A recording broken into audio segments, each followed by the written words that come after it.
guys, gals and non-binary pals, and welcome to another video by Them Fatales. My name is Alicia, my pronouns are she, they, and in this video we're going to discuss the casual and yet mainstream racism of Italy. Before we get started, let me thank our patrons and let you know that if you like what we do here and you would like to help us dedicate more time to this, you can check out Patreon and give us monthly support, or you can give us a one-off donation on Ko-fi. And if you do so, thank you so very much. Let's start the revolution together. This video is impromptu, which I'm not used to and not very comfortable with.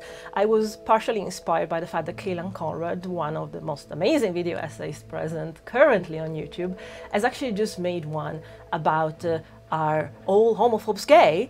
And it impressed me that they could just talk out of their experience and knowledge, not necessarily scripting and researching and all of that, which I think is very important, and it's a kind of self-assurance that I have a hard time having because I have been constantly checked, double-checked because I'm a woman, because I'm a mixed-race woman, because I'm a queer mixed-race woman.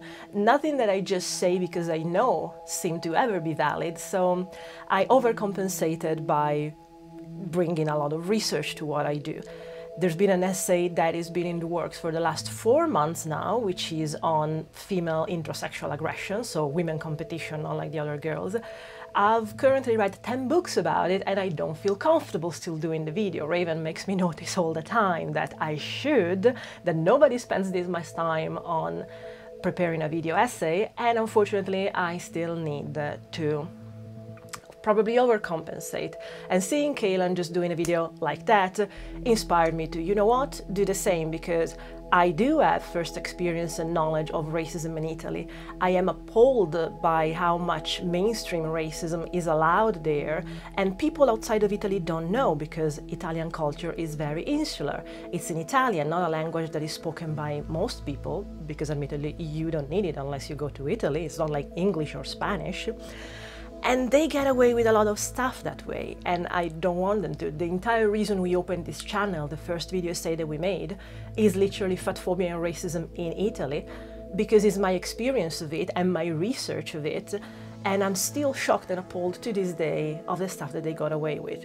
What have they got away with this time, you might wonder? Blackface.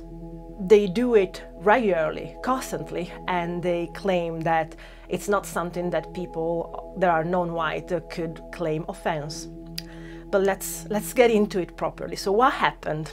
If you are into your classical music and opera specifically, you might know about the Arena of Verona, which is an amazing setting, sort of like mini Colosseum, where opera happen, gigs even happen, but it's really, really relevant and important. They have a summer program and they're gonna do operas like La Traviata, Aida, so all lyrical operas. Angel Blue, which is a black woman soprano from America, was invited to play Violetta in La Traviata. Well, a couple of days ago she made a post letting them know that she was withdrawing from the invite that she received because she was appalled that the Arena of Verona still allowed singers to sing in blackface. And I think in the same program there was going to be a white soprano playing Aida from Giuseppe Verdi's Aida, who is an Ethiopian princess. And to this day that is a role that in Italy is still played in blackface. She made a point, Angel Blue made a point, that there is no way that blackface could ever been done without offense, and she's a black woman, she does know what she's talking about. As usual, you should listen to the people that are at the receiving end of discrimination to learn what actually contributes to the discrimination that they experience. And that's when white fragility gets in. So Angel Blue withdrew. There were articles about it in Italian newspapers, and I do appreciate that there is a lot of ignorance. Italy does not perceive itself as being like America, who didn't have slavery, so what is offensive there doesn't count here. Well, one of the main crucial points of Italian history that I discussed at length in the fatphobia or racism video, What's Worse in Italy, is that Italy has a huge issue with racism, that unlike the US, where there was slavery, so it needed to be addressed. Unlike other countries, colonial countries like the UK or France, that had colonies, and then post-war, people from those colonies went to the motherland. So they had to deal with this stuff in the 50s and 60s. Italy was one of the bad guys. So Italy was, in World War II, the bad guy along with Germany, wasn't it? So what happened to the colonies that they had in Africa? They had Eritrea, they had Ethiopia. Those colonies were taken from Italy because they were the losers of the war, and they were put under international jurisdiction, specifically to the UK, Eritrea. Now this is very important because that meant that because they lost the war and they lost their colonies, people from these colonies going to the motherland didn't go to Italy. Then eventually they could have gone like to France or to the UK. But most importantly, after the war, because it was lost, there was a lot of emigration from Italy. So a lot of Italians went away. There wasn't quite so much immigration. Immigration in Italy from North Africa, the closest part that they have to immigrate from, happened in the 80s. What's the worst part, though, is that because there weren't people from the colonies coming to the motherland, there was no analysis, no consideration of the colonial past.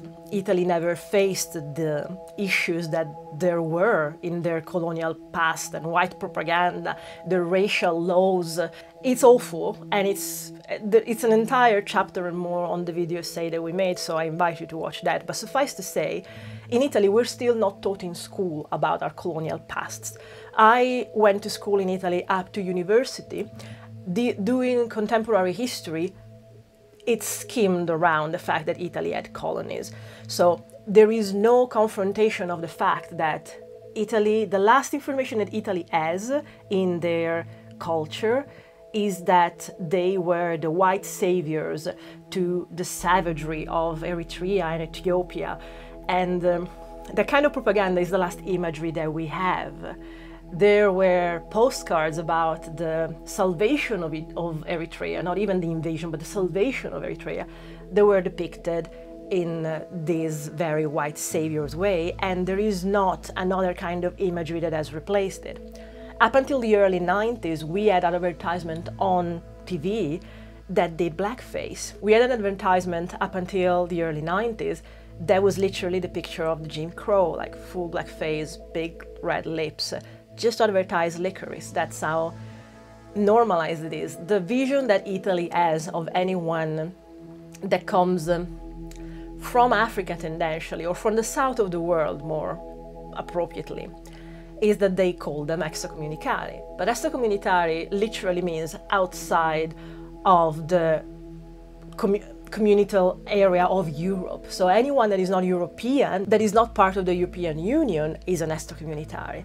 But you don't hear them talk about extracomunitari from America. You just hear them talk that because it's their dirty word, it's their slur to people of color, fundamentally. It doesn't even matter if they are immigrants, if they are refugees. There's this stereotype that has never changed, which comes along from the propaganda of the war still, of the war in Eritrea, which sees people of color as simpletons, ignorant, idiots, dirty.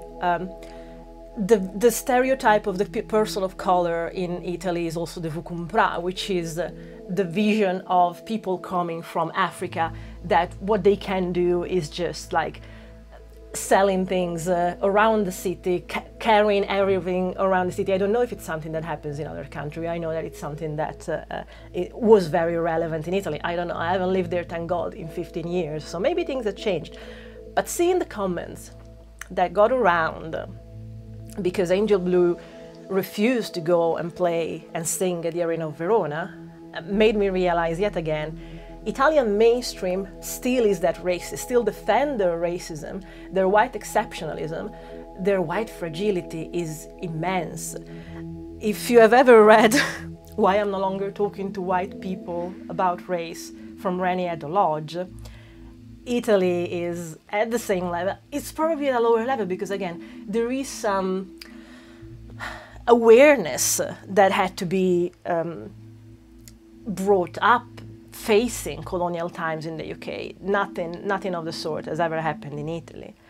So, you know what, maybe it's my fault. When I considered fatphobia and racism a year ago, and then we did a follow-up video about what are the kind of comments that people use and say talking about fat people or people of color, maybe I was going just on generalist kind of pages, so people manifesting their racism were just, you know, the not particularly educated one, not particularly sensibilized about issues of human rights. So this time what shocked me was that after the research for fatphobia and racism, I started to follow a few outlets from Italy that actually have a right international mindset for what concerns equality, equity, human rights for people of color, LGBT people, all that kind of thing. There's a website that also has a social presence called The Vision, and they usually have the finger on the pulse of issues, which is very much from an international point of view. And I say from an international point of view because a lot of casual racism, discrimination, misogyny, Italy still considers normal. So what The Vision does and the take that it gives are very much left field for what is normal in Italy. So you would think that the kind of following they have knows this and appreciates this, which most of the time they do, until The Vision posts these posts about the issue of doing blackface. And they actually, on Instagram, copy-paste the article or part of the article, which explains very simply what the issue with blackface is. It is always an insult for many reasons. For the first part is that it becomes as an affront, as an insult to people of color, because it's just used as a costume that a white actor can put on and put off, and just to interpret a character without ever having to experience the actual discrimination that being a person of color brings. They don't have the understanding, the experience. It's a marginalized identity they just put on as a costume because it's convenient, or whether it's for simple representation as they claim it's in this case, or whether it's more historically used, and that's the second point that is crucial. Historically, blackface has been used in a derision at best, or demonization at worst. So blackface, to give you a context, well, you know the international context, but if there's anyone Italian that is watching and is wondering why is blackface such a bad thing if Italians do it, people, thank goodness, have lost jobs in the last few years because they have done blackface, because it has finally come to the attention of the masses outside of Italy that it's identity, a marginalized identity, an identity for which people are attacked every day. They have to change country or school or city, like I had to do, because they are not white, is not just something that you can assign and just put on and then put in your wardrobe once you've finished playing Aida or any other character of color. People in Italy do not understand this, despite the fact that the article really went into it. There were around 300 comments, 98% of which were white people gaslighting, there's no other word for it, telling me and telling other people of color, you cannot be offended, this is not offensive. Like, it's not for you to say if this is offensive, you need to listen, because I am the one that has to live with the consequences of a culture that represents non-whiteness this way, as a colored mask on a white person. There are so many issues out of it. If you've ever watched Disclosure on Netflix, it's a beautiful documentary about trans people. There's a thing that is said there that I believe it's very true for any kind of representation of marginalized identities, in media especially, in culture, that cannot be overstated, and white people don't get it because they are white-centric, they never experienced that. And the issue was, that was pointed out in Disclosure, was how bad it was for general perception in the world when trans women were played by men in drag. So even situations like Cillian Murphy in Breakfast on Pluto, above everyone is Eddie Redmayne playing Lily Elbe in The Danish Girl. There is an issue in perception when you do something like that, and I think it's the equivalent of a white person playing blackface. And if anyone disagrees, if you're a person of color or a trans person and disagree, by all means, leave me a comment and let me know why. But as a person of color, but that by all means, as white passing privilege, until my name is out there or my accent is out there, well, the issue is when you give the perception of people that consume this media, that trans women are just men in a dress, that's part of what contributes to the violence of cis men towards trans women, because their internalized homophobia make them think, oh no, this is not a beautiful woman, this is a man in a dress. The issue that I think carries on in the representation of a marginalized identity like a person of color by a white person is the expectation that that is the only way then that it looks familiar. So for example, if you have white skin, you tend to have certain kind of white traits. Sabrina String's in Fearing the Black Body, we discussed it in the original video essay for fatphobia and racism, made a point of how people of color were considered beautiful only if their aesthetic traits were in line with a Eurocentric, a white-centric kind of standard beauty. So aquiline nose, thin lips for people of color, for women of color, which just meant you don't have the regular traits of your heritage, you just have traits that remind us of white people, so that's how you're beautiful. So putting just colored foundation on a white person gives the idea to the masses that keep on seeing this thing that that's the right way to be black. So then if you are faced with the fact that when they see a black person with black traits that do not adhere to the aquiline nose, to the thin lips, to a certain kind of forehead, those are much more likely to be considered inferior, savages, animalistic. And what I tried to explain to these people who kept on shitting on me, trying to educate them, and the most obvious things was, of course, reverse racism, is that I do know this because I've lived this, because I had to change schools, because children, like we're talking about kindergarten here, so 3 to 5 years, children were throwing me food, throwing me banana peels, and singing my name with monkey sounds, because my surname is Arabic. It's in 3 parts and it's Arabic. And chanting it around me with sounds, which at the time I didn't catch on. All my life, as I explained in the video essay, I genuinely always thought my diversity was in the fatness. The reason what then prompted me to do the fatphobia and racism video was reading Sabrina String's book and realizing, oh, it probably was part of the fatness, because fatness is also a sign of blackness. A certain kind of fatness, fat that goes on the body in a certain way, it's a sign of blackness. And that was just another thing that went along with the fact that I had an Arabic name. I was much darker in my youth. I was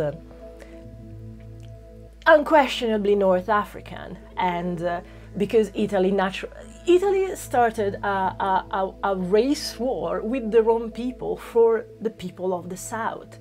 Like they had Lombroso make physiognomy analysis of why someone that had traits that were from southern Italy meant that had naturally more propension to crime. So they do it to themselves. So of course, if I came from even further south than South Italy, all these things had to come onto me as well.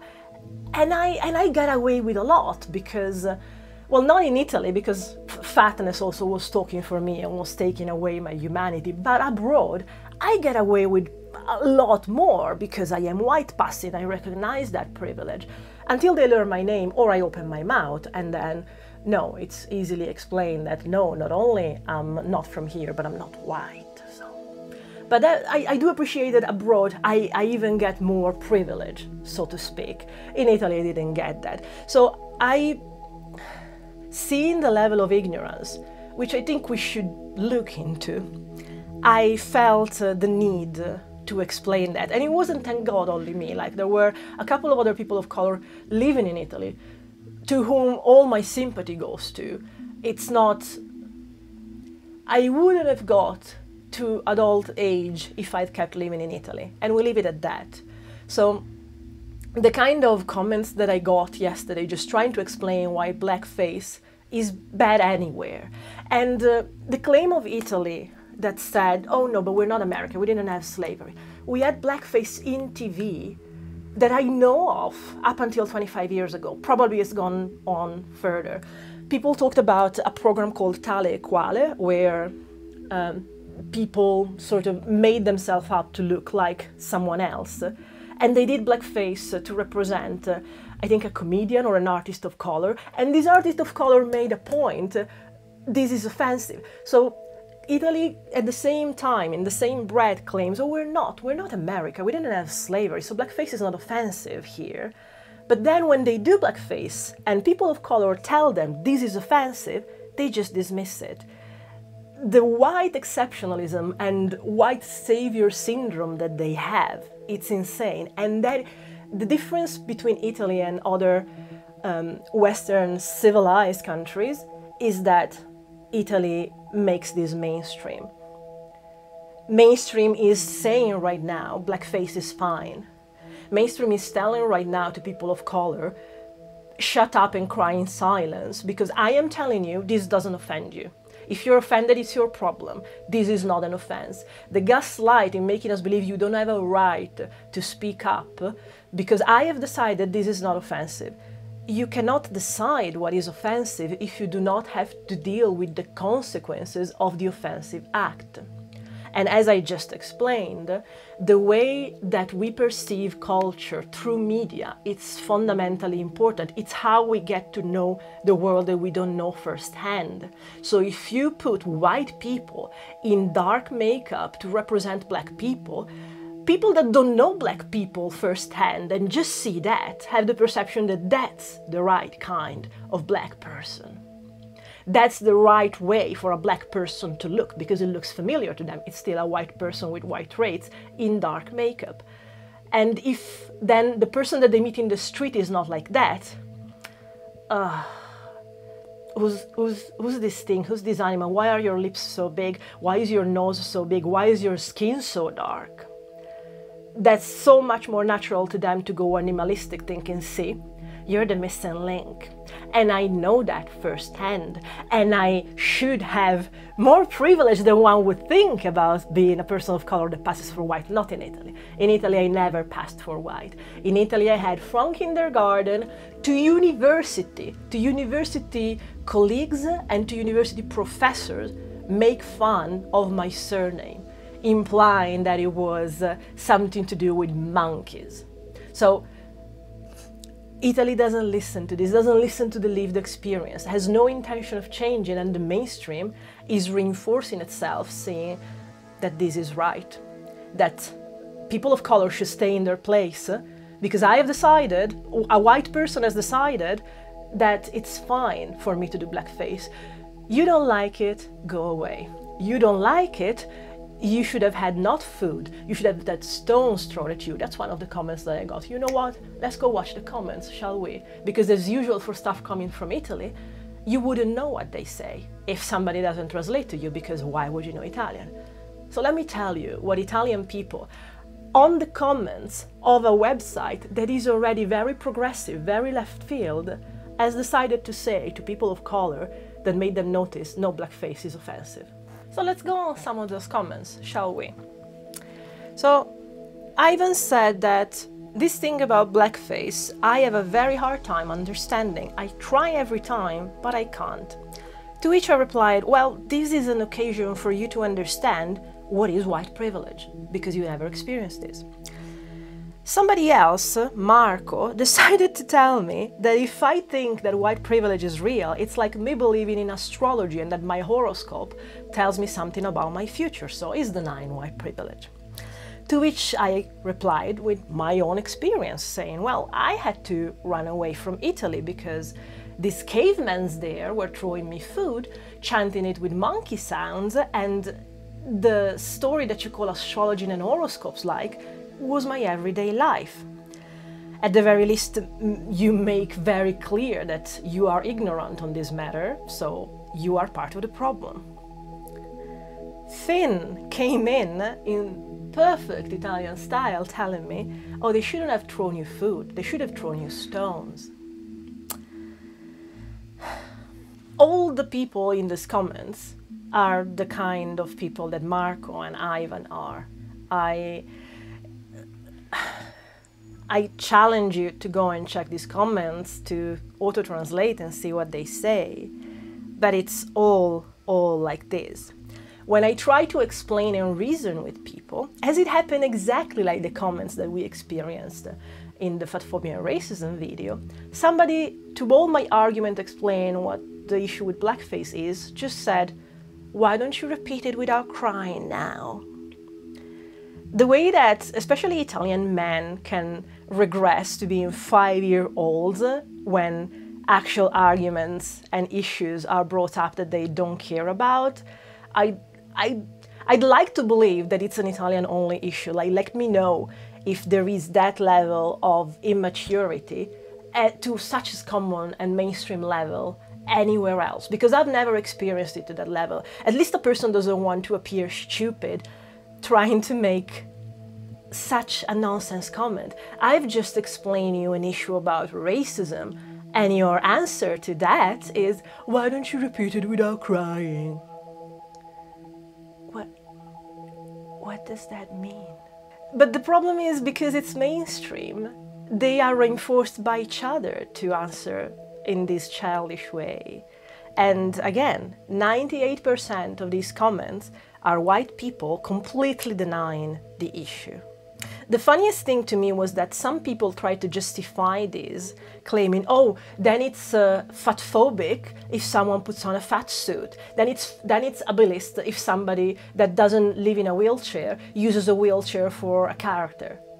And I am like, congratulations, you're starting to get it. Yes, every fat activist will tell you that there is a huge issue with fat suits. Every person that lives with a disability will tell you that there is a huge issue for anyone putting themselves in a wheelchair when they don't need a wheelchair. Like, the issue is double at the same time. It's the mockery that an able, skinny, white person does in putting on our identity for a game, a character, a joke.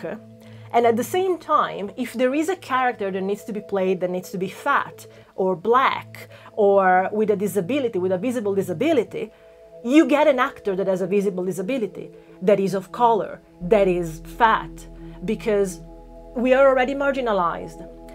The common culture, the mainstream culture, is already white, cis, skinny, and able. If or the few roles that there are for people that are marginalized, you gave them to mainstream people, white, able, skinny, mainstream people, the little roles that there would be for actors, sopranos in this case, that would fit actually the brief of the character, you still give them to white people. So in one go, you make fun of us, of our identity, for just putting it on and then putting it off when you needed it, without experiencing anything of what we go through.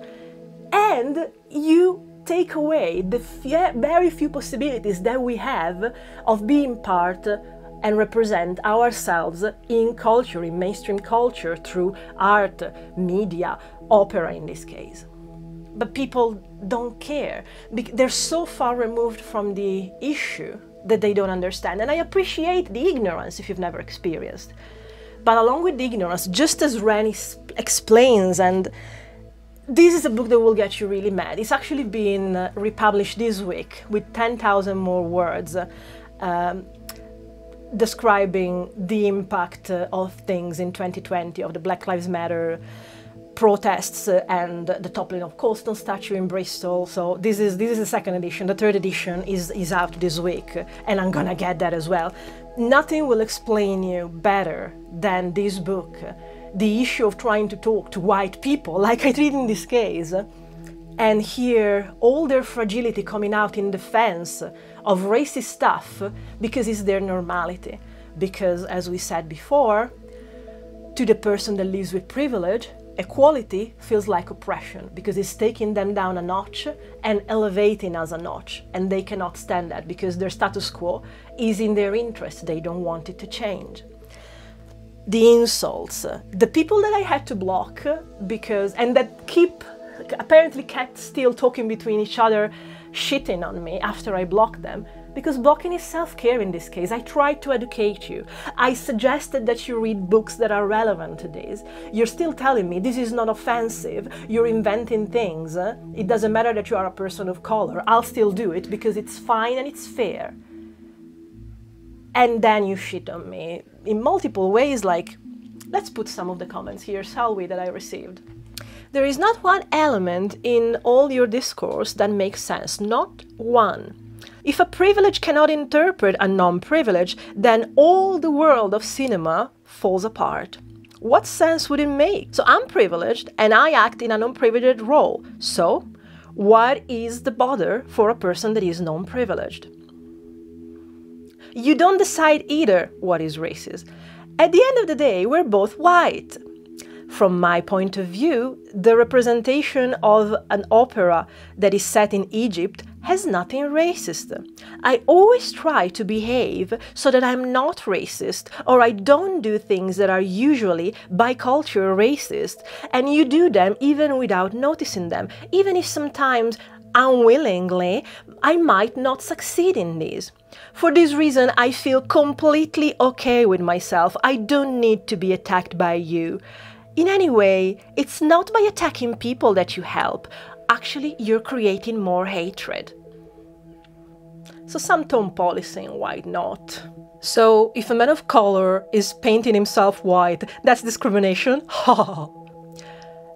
My reply is, please, can you remind me the kind of systemic racism that white people manage to be marginalized?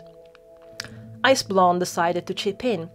I lived in Egypt, I'm very white and blonde, and rightfully I didn't have issues with racism. They weren't insulting me. They just tried to rape me many times. Of course in Italy we're not marginalized.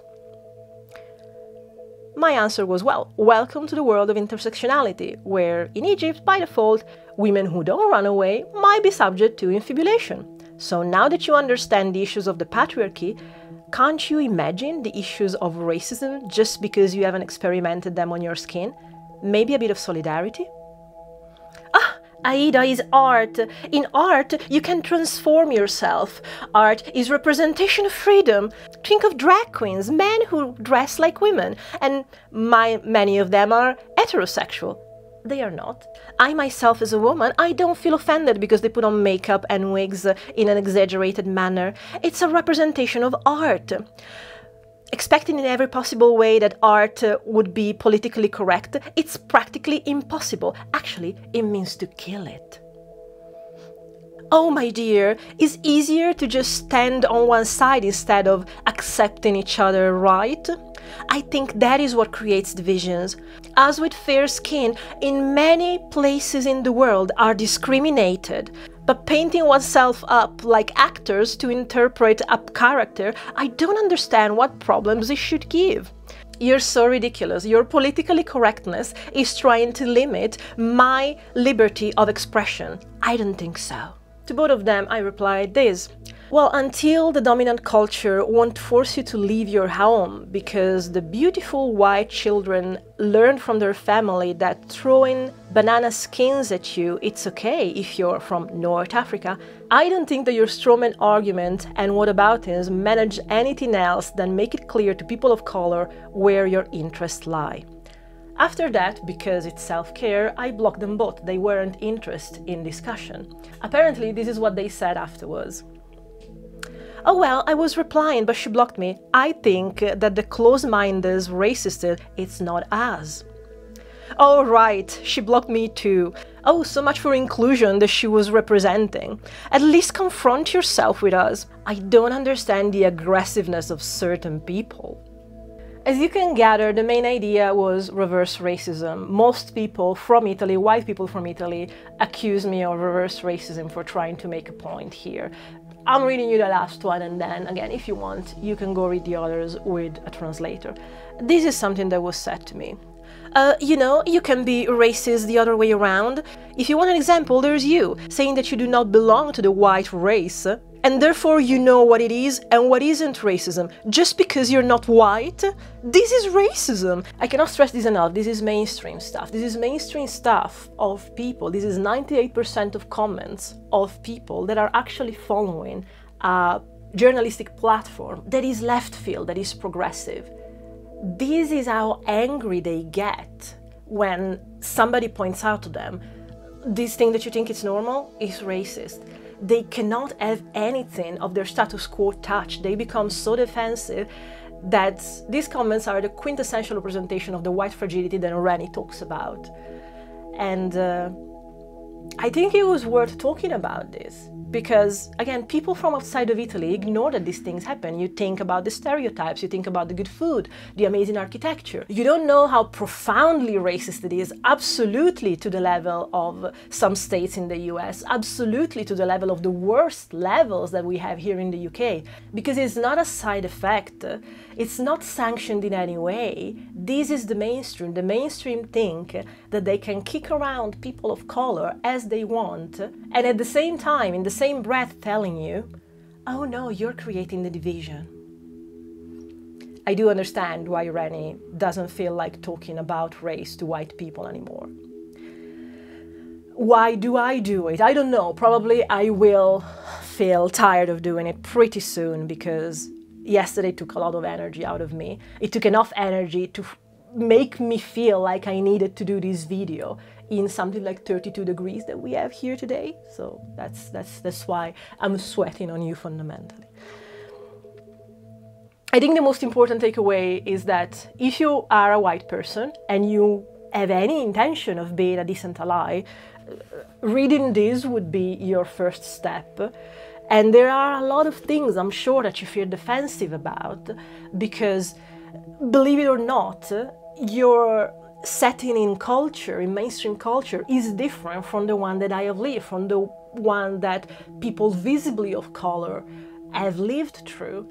And if you don't accept to hear and learn about it, you will never be able to be part of the progress to break down these stereotypes that to this day contribute to 90% of progressive Italians commenting down the vision to offend people of color if they try to make a point that blackface is wrong. It's insulting and it's taking away roles from people of color that would actually properly represent the characters. It's doubly insulting in one go, but they don't want to hear it. It's not like any of them are going to play Aida and paint their face black, but the possibility of that privilege being taken away from white people makes them so angry that they will take away from you the right to speak. White comfort, yet again, to them is more important than human rights for people of color. And if you had no idea how racist Italy was, well, now you know something. If you want to know more, there's the entire video essay, Fatphobia or Racism, What's Worse in Italy? Spoiler, one comes from the other. Italy is really racist. I hope this gives you more hope than watching this happen has given me. And if you found any of these useful, hey, subscribe, like, support us, leave us a comment, check out Patreon if you want, or leave us a one-off donation on Ko-fi. That is very incredibly much appreciated. And until something else makes me really, really angry, hopefully you won't see from me again. We're working on the next video essays. There's gonna be the Not Like the Other Girls, intrasexual relationship aggression, and there's gonna be a gender as a consumer product, which Raven is working on. Until then, take care and stand up for the right things. Know about good allyship, and if you find that stuff like this offend you, Please try to understand that this is not scolding you, this is giving you information that then possibly you can make yourself and the world around you better for. So leave the fragility on the side and help make a better world.